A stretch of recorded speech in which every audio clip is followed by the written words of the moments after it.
If you'd told me a month ago I'd be living with a 20-year-old student who made me question everything I thought I knew about myself, I probably would have laughed, maybe grunted and gone back to making my kids lunch. But here we are. It started pretty simple. I'm a single dad, 36, full-time mechanic, part-time DI-year, full-time exhausted. After my divorce, I ended up with the house, joint custody of my son Milo, and a mortgage that never lets me forget it's there. My ex moved across the state for work and visits every other weekend, which leaves me a lot of nights with just me, the dog, and whatever's on TV after 9 p.m. So yeah, I had a spare room. And bills. And not a lot of pride left. I put up an ad, room for rent, quiet house, private bath, decent-sized closet, ideal for student. I wasn't expecting much. Then he showed up. His name was Theo, short for Theodore, which he admitted shyly, like it was some secret he hadn't meant to let slip. He was quiet, polite, and young, but not in that obnoxious TikTok dancing frat boy kind of way. He wore neutral colors, spoke softly, and looked around like he wasn't used to being noticed. First impression? Honestly, I barely clocked him. I was in dad mode, trying to make sure the place didn't smell like WD-40 and boy sweat when he came by for the tour. But my son, Milo, he liked him instantly. Asked if Theo was going to be our new roommate, like we were getting a pet. Theo smiled, knelt down to Milo's height and said, "Only if your dad lets me." It was the kind of answer you give when you're used to adults not trusting you. I figured he was just another broke student trying to stay near campus without going into debt. He said he was studying business and finance, which I only vaguely pretended to understand. He didn't have much stuff when he moved in. A duffel bag, a laptop, and a few books that looked untouched. His clothes were expensive though. Not flashy, but nice. Like he'd stepped out of a J.Crew ad that didn't know it was a J.Crew ad. I should have guessed then. But I didn't.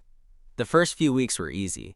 He was quiet, respectful, never left dishes in the sink or weird smells in the bathroom.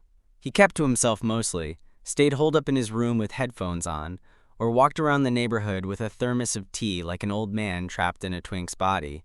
We didn't talk much, until the night I found him outside, barefoot, sitting on the back porch in the dark.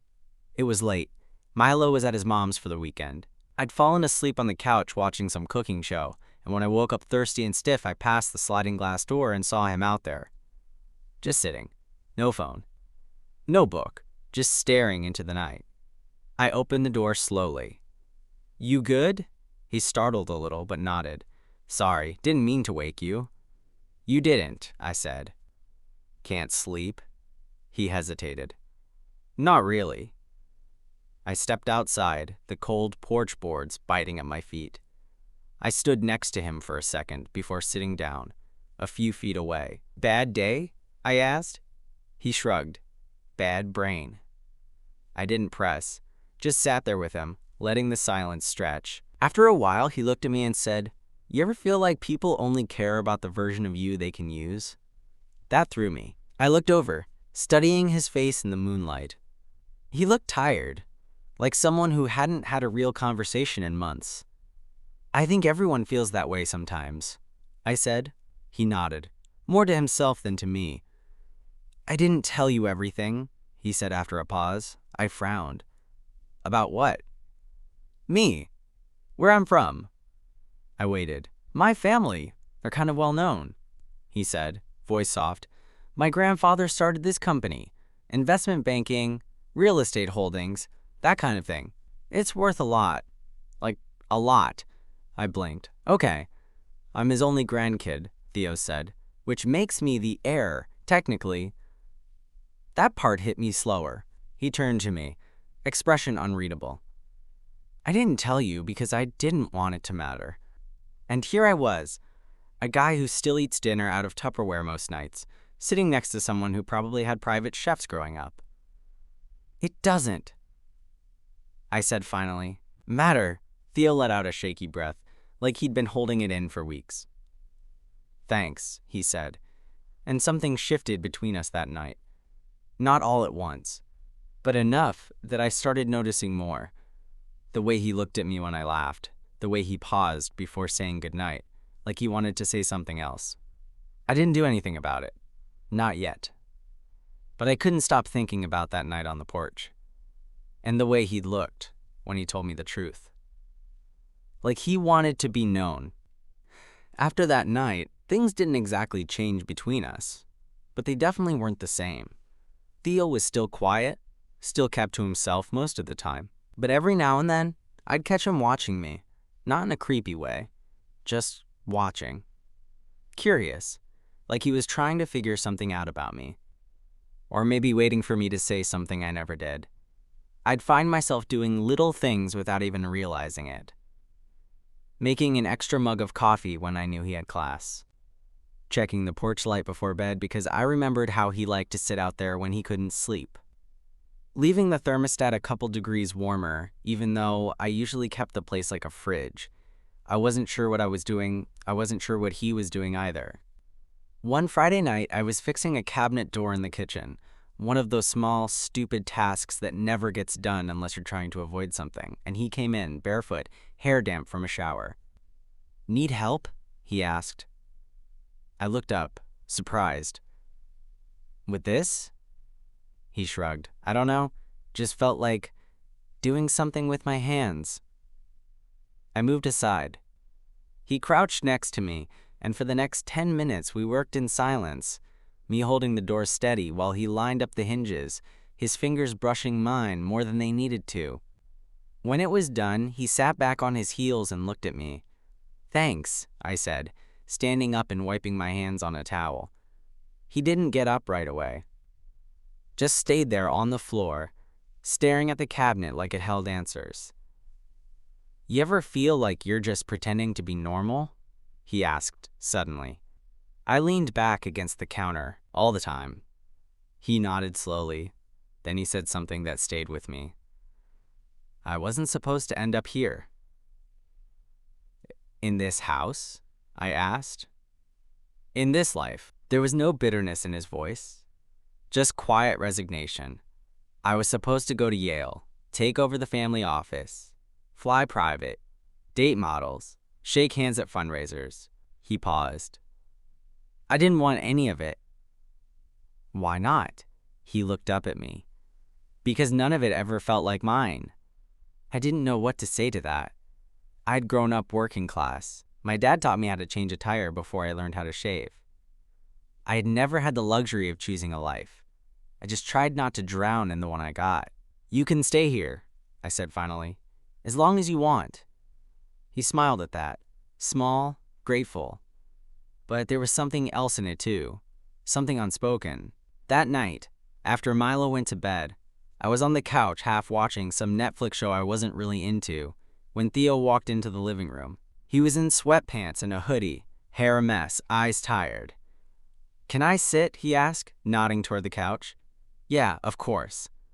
He sank down next to me, not too close, but not far either. For a while we just watched the screen. A character cried. Another one got shot. I barely registered any of it. Then Theo spoke, voice soft.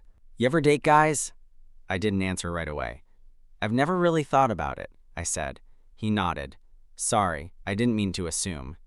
"You're not." He looked over, eyebrows raised. "I mean, I've never dated guys," I said. "But I've thought about it, once or twice." "Okay." It got quiet again. "I'm not trying to make this weird," he added quickly. "You're not," I said. "It's just new territory." He nodded slowly, then leaned forward to grab the remote. But as he did, his shoulder brushed mine, and neither of us pulled away. It was subtle, barely a thing, but it lingered. He sat back, arms crossed loosely over his chest, like he was trying not to seem tense. I could feel the air shift again. "Can I ask you something?" he said without looking at me. "Sure." "Would it be weird if I said I think you're the first person I've ever actually felt safe around?" I swallowed. "No," I said. "Wouldn't be weird." He finally looked at me. "Good." And then he smiled. Not one of those polite, "I'm trying to be normal" smiles. It was smaller, realer. The kind of smile someone gives when they think you're not going to hurt them. And it hit me harder than I expected. I didn't sleep much that night. Every time I closed my eyes, I kept seeing him, barefoot in the kitchen, eyes tired, hands too careful. The way he said safe, like it was a language he didn't speak often. I didn't know what the hell I was doing. But I knew this. I wanted to protect that version of him. The one that smiled like he'd finally landed somewhere he didn't have to pretend. The next few days were a weird kind of normal. Theo still did his thing. Classes, headphones, long walks that sometimes stretched well past sundown. I still packed Milo's lunches, fixed carburetors at the shop, and tried not to think too hard about what had or hadn't happened on the couch that night. But everything felt more aware, like the air between us had thickened, not in a bad way, but in a way you can't ignore. The kind where casual glances linger half a second too long, where the brush of a hand while passing each other in the hallway feels deliberate. And then came Saturday. Milo was at his mom's. The shop was closed. I was planning on finally tackling the leaky faucet in the upstairs bathroom, but Theo came out of his room holding 2 mugs of tea and said, "You want to walk with me?" I blinked. Now? Yeah. If you're not busy. I wasn't, so we walked. The neighborhood was quiet, just past mid-morning. Leaves crunched under our feet, the kind of early fall breeze that makes you zip your hoodie all the way up. He handed me one of the mugs. Black tea, just a little honey, exactly how I liked it. I hadn't even told him that. We didn't talk for a while. Just strolled in sync, our steps naturally falling into rhythm. Finally, he said, "My mom doesn't call." I glanced over. He was watching the ground, jaw tight. She used to, but now it's like I only exist when I'm on her calendar. Family dinners, charity events, quarterly trust meetings. She doesn't ask how I'm doing, just if I've RSVP'd. I didn't know what to say, so I said the only thing that felt true. "That sucks." He laughed, bitter and surprised. "Yeah, it does." We walked a bit more. Then he said, "My dad's worse. I think he still hopes I'll come around. Marry someone from a good family. Join the firm. Pretend to care about money." "You don't?" He shook his head. "I care about people." That's the part they never got. We ended up at the little park near the elementary school.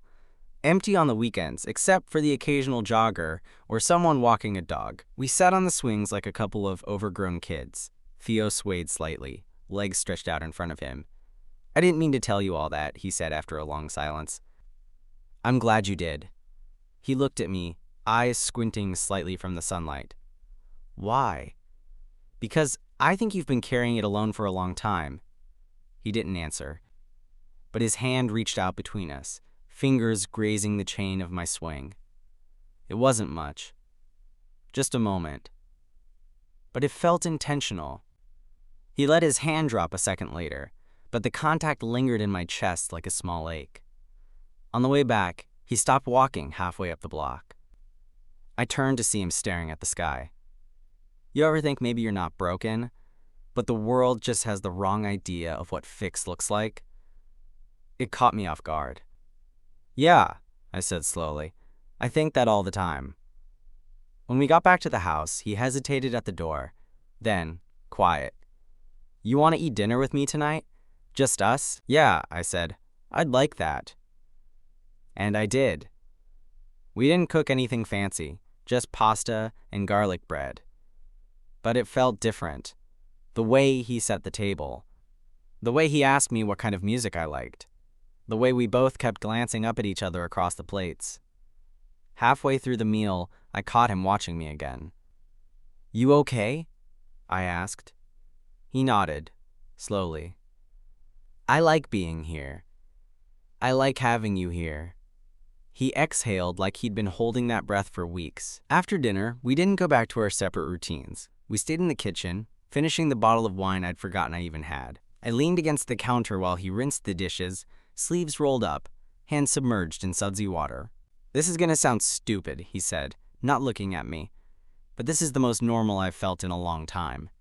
"It's not stupid." He dried his hands and leaned against the counter opposite me. We were maybe 3 feet apart. "I'm not used to this," he said. "To what?" "This. Being seen without having to perform."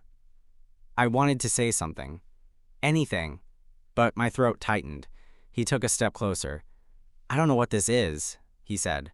I'm not trying to mess anything up, especially with you and Milo.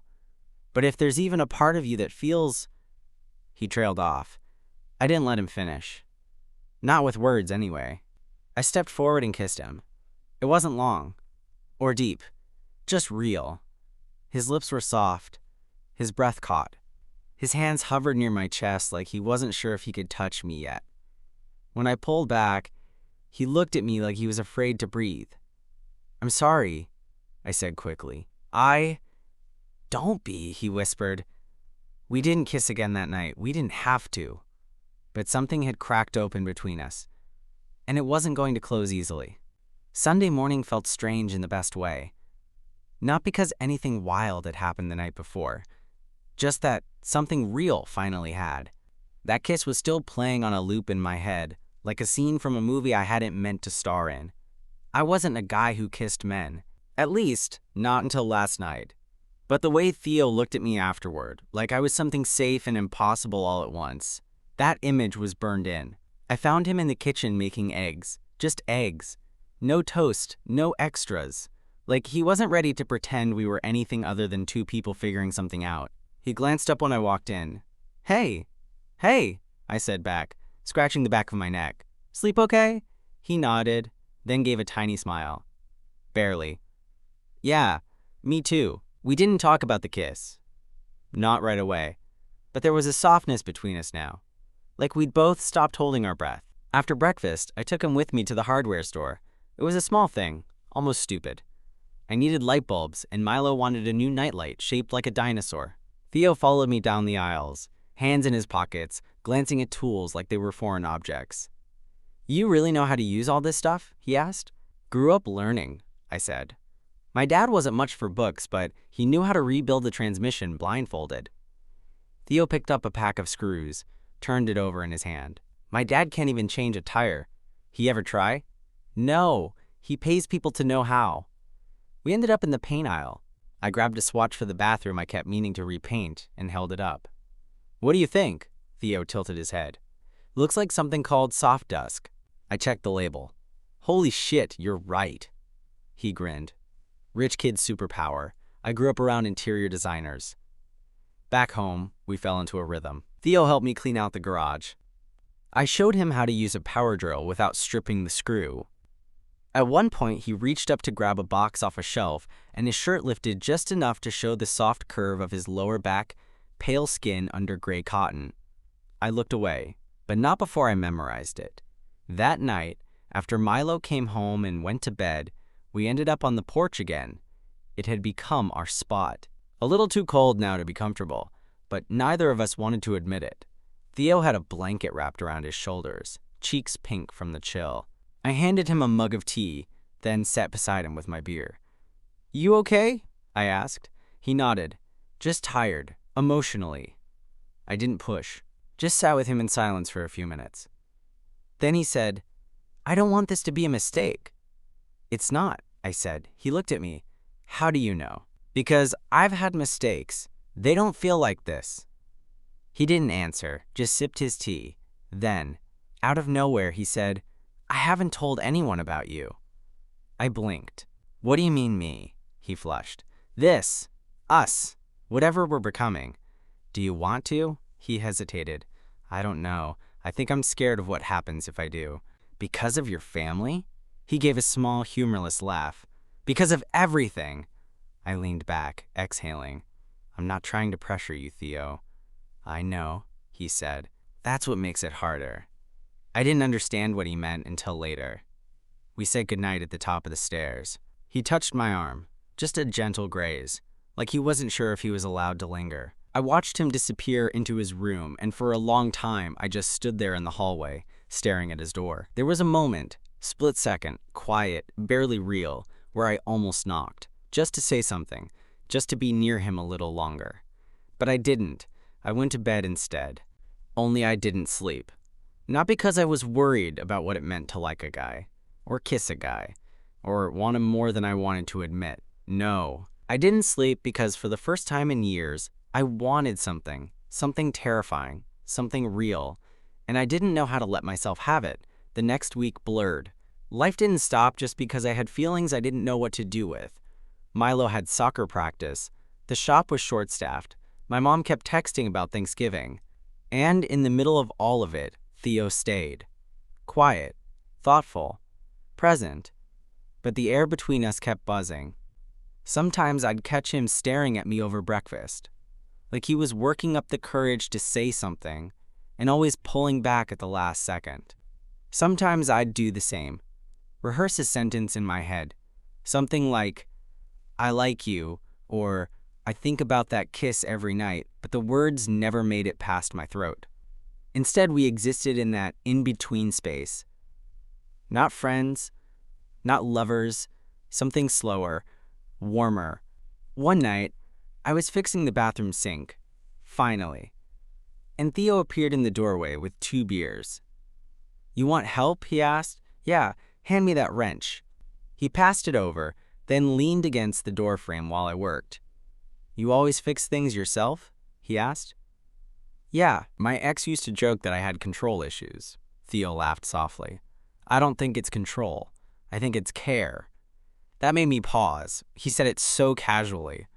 But it landed. When I looked up, he was watching me again. That same look he always gave me when he forgot to guard his expression. The one that made my stomach do that stupid thing. Later, after Milo went to bed, I heard a soft knock on my door. I opened it to find Theo standing there in a hoodie and shorts, holding a folded blanket. "My room's freezing," he said, "and I can't sleep." I stepped aside. He didn't say anything else. Just walked in, dropped the blanket on the foot of the bed, and stood awkwardly like he wasn't sure where to go from there. "You can stay," I said. "You sure?" "Yeah." He climbed into the bed, careful not to touch me at first. We both lay there on our backs, staring at the ceiling, like 2 strangers in a hotel room pretending we weren't thinking the same thing. Then, softly, he said, "I don't know how to do this." I turned my head. "Do what?" "This. Be honest. Be vulnerable. You don't have to be anything you're not." "But I want to be," he whispered. "With you." I shifted onto my side, watching him. His face was half in shadow, eyes fixed on the ceiling like he was trying not to cry. "You're safe here," I said. His lips twitched like he wanted to believe it, but didn't know how. "Do you ever think about that night?" he asked. "The porch?" He shook his head. "The kiss?" "Yeah," I said quietly. "Every day." He rolled to face me, the sheets rustling between us. "What are we doing?" he asked. I exhaled. "I don't know." "Do you want this?" he asked, almost scared. "Yes." He reached across the space between us and found my hand under the blanket. His fingers laced with mine, careful, tentative. "I'm not good at this," he said. "I don't need you to be good. I just need you to be real." He moved closer. Not all the way, just enough that his breath was warm against my cheek. "Can I kiss you again?" That question, soft, shaky, hopeful, was somehow more intimate than the kiss itself. I didn't answer with words. I closed the distance. This time was different. Slower. No hesitation. Our lips met like we'd been waiting for that exact second to exist. Like anything before it had been static. His hand slid into my hair. Mine found his waist under the blanket. We didn't undress, we didn't rush, we just kissed. And it was enough. More than enough. Afterward, we lay tangled in the half-light, the air between us soft and still. "I want to tell you everything," Theo said, voice rough with sleep. "I'll listen," I whispered. And I meant it, even if it scared me. Especially because it did. Things were good for a little while, quiet, steady, uncomplicated in a way that made me nervous, like I was waiting for the universe to remember I wasn't supposed to have nice things. Theo started showing up in small ways. He'd bring me coffee in the mornings before work, pick up extra groceries without asking, fold Milo's laundry when I forgot. Once, I came home to find he'd reorganized the spice rack alphabetically. I teased him for it, but I also couldn't stop smiling. We didn't talk about what we were, we didn't have to. It was in the way he leaned into me on the couch, head on my shoulder. The way I'd place a hand on his back when we crossed paths in the kitchen. The way we said goodnight without words. Just a look, a small smile, a soft brush of fingers under the table. But then it happened. The knock. It was a Saturday morning. Milo was watching cartoons in the living room. Theo was making pancakes, shirtless, in pajama pants, humming under his breath. I opened the door and froze. A man stood there in a black wool coat, a driver idling in a sleek black car at the curb. He didn't smile. "Mr. Callahan?" he asked. "Yeah, I'm here on behalf of the Grayson family." My gut twisted. Theo had told me once, just once, his full name, Theodore Grayson.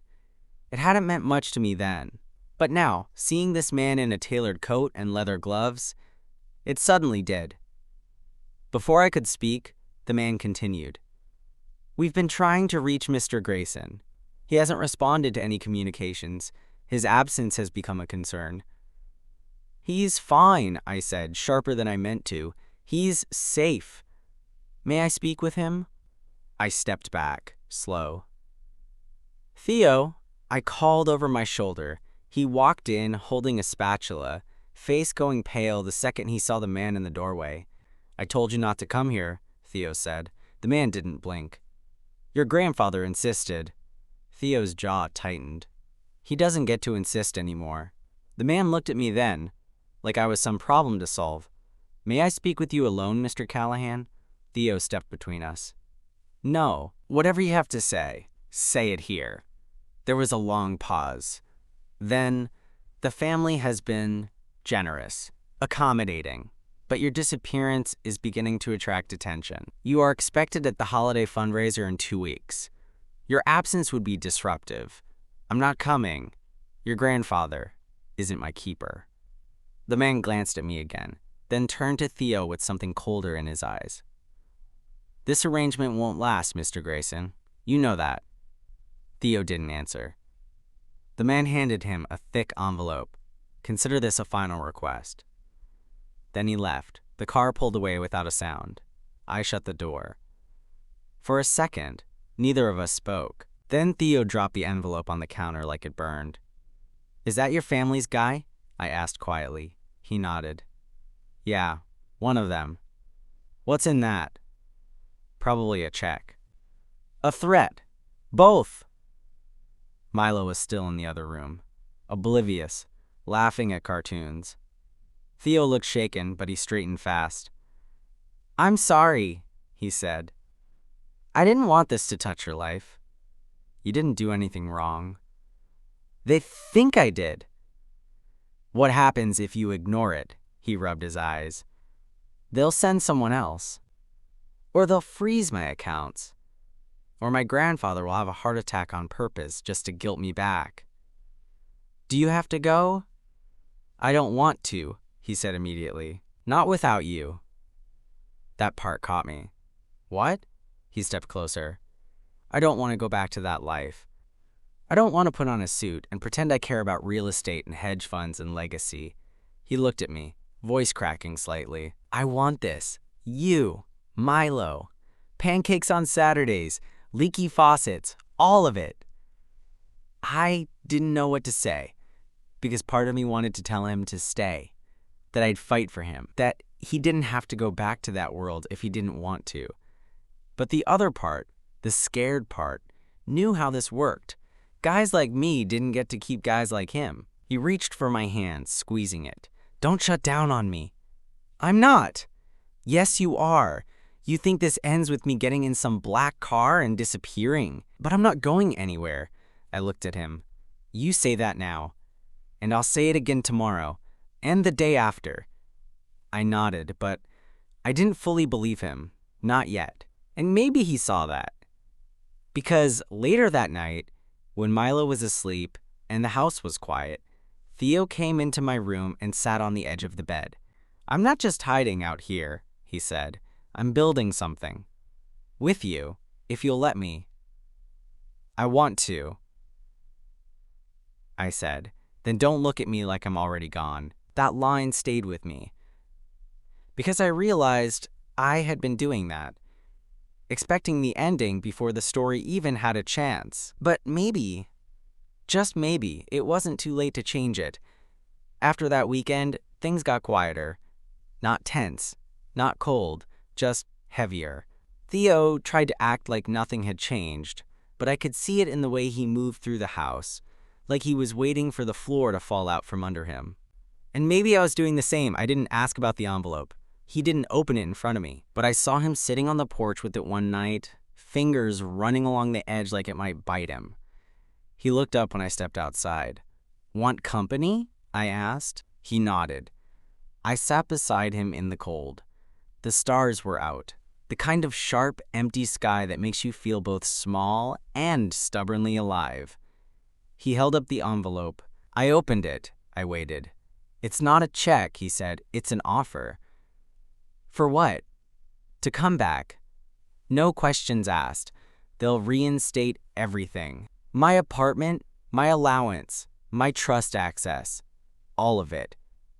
He didn't look at me when he said it. I'd be set for life. Never have to work. Just nod at the right people and pretend I give a shit. Sounds comfortable.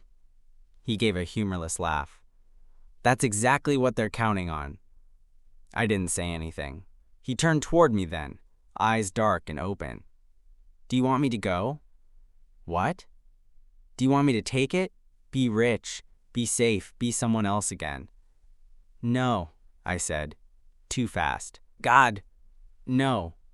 "Even if staying means giving up everything?" I reached for his hand.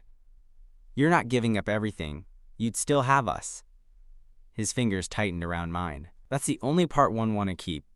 He leaned his head on my shoulder. "I never thought I'd fall for someone like you," he said quietly. "That a compliment or a confession?" He smiled. "Both." We sat like that for a long time. Nothing said. Nothing needing to be said. The next day, he was different. Lighter. He wore jeans and a hoodie and made Milo's favorite breakfast without being asked. He fixed the crooked kitchen drawer. He danced, badly, to a 2000s pop song while wiping down the counters. I watched him from the hallway, chest aching in that way it does when something feels too good to be real. He noticed me and grinned. "What?" "Nothing." "Then why are you looking at me like that?" "Like what?" "Like you just saw me for the first time." I walked over, leaned against the counter beside him. Maybe I'm just realizing I don't want this to end. It doesn't have to. But it might, I said. He didn't argue. Later that night, he came to bed without knocking. Just climbed in, curled into my side like we'd been doing this for years. I rested my hand on his back. He buried his face in my neck. "Whatever happens," he whispered, "I'm not going back to being invisible." "You're not," I promised. "I love you." It was the first time he said it, soft, scared. True. I froze. Not because I didn't feel it, but because I did. "I love you too," I said. "So much it's messing with my head." He laughed into my skin. That's how I know it's real. That night, we slept wrapped around each other, legs tangled, skin warm under the blankets. No tension. No silence. Just heartbeats in sync. The fundraiser came and went. Theo didn't go. Instead, we spent that night on the couch with Milo between us, watching The Incredibles and eating pizza straight from the box. No suits. No speeches. No pressure to smile for cameras.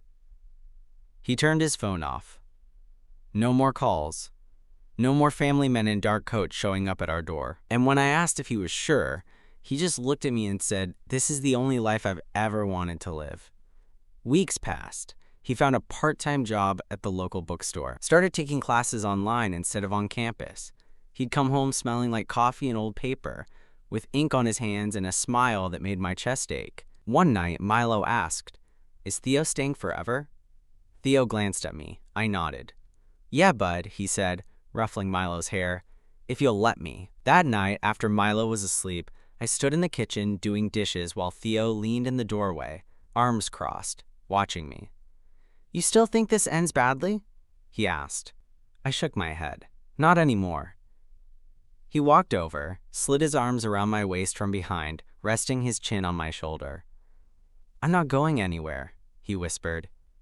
And I finally believed him.